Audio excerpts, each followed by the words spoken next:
AFP. Le président américain Donald Trump a fait lundi une surprenante allusion à Pocahontas, surnom dont il a affublé la sénatrice démocrate Elizabeth Warren, en recevant des anciens combattants amérindiens à la Maison-Blanche.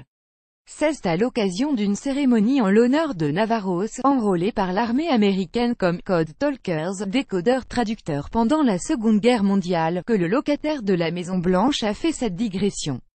Vous étiez ici longtemps avant nous. Même si nous avons une représentante au Congrès qui est disent-ils là-bas depuis longtemps. Il l'appelle Pocahontas, a-t-il lancé, dans un silence gêné.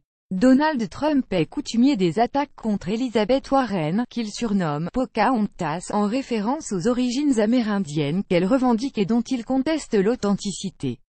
Il est profondément regrettable que le président des États-Unis ne puisse même pas mener à bien une cérémonie en l'honneur de ses héros sans lancer des insultes racistes, a déploré l'élu démocrate sur MSNBC.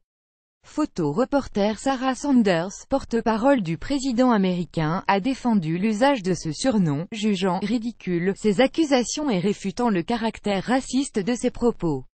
Je pense que ce que la plupart des gens jugent offensant est le fait que la sénatrice Warren mente sur ses origines pour promouvoir sa carrière, a-t-elle lancé. Durant la Seconde Guerre mondiale, l'armée américaine eut recours à des centaines d'Amérindiens de différentes tribus dont le dialecte ancestral servit de code de communication indéchiffrable par les ennemis. À l'époque, la prononciation et le vocabulaire des langues amérindiennes restaient en effet un mystère pour les Allemands et les Japonais. Fin 2013, la médaille d'or du Congrès américain a été décernée à quelques 250 Indiens de 33 tribus, la plupart à titre posthume, pour leur rôle durant ce conflit.